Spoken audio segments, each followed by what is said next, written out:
हाजीपुर वैशाली।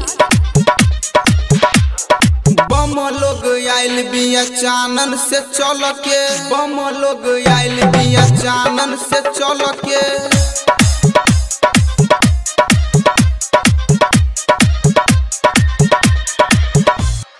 बम लोग आइल बिया चानन से चल के, भरे लगा जाऊ हाथे से मल के। डीजे पना चेरे केहू न बचे रे, जल्दी से चल यार बज जाई पाचे रे। बम लोग नाचता डीजे बजा के रे, चिलम धरा के रे, चिलम धरा के चले धुआं उड़ा के रे, चिलम धरा के चले धुआं उड़ा के रे, चिलम धरा के चले धुआं उड़ा के,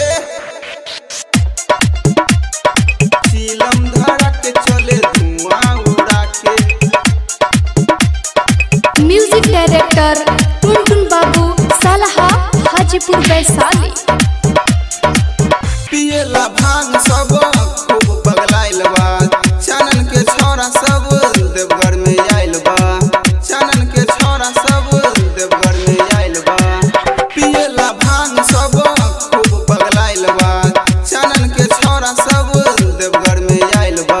रखले बा कांदे पकावर सजा के रे, चिलम धरा के, चिलम धरा के रे, चिलम धरा के चले धुआं उड़ा के रे, चिलम धरा के चले धुआं उड़ा के रे, चिलम धरा के चले धुआं उड़ा के।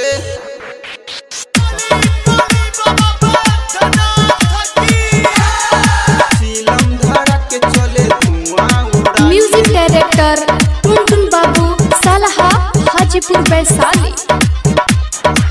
विक्रम बिहारी कहे भांग न पियब रे, भोला के भक्त हई कैसे हम जियब रे, भोला के भक्त हई कैसे हम जियब रे। पप्पू हटेला कहे गांजा न पियब रे, भोला के भक्त हई कैसे हम जियब रे।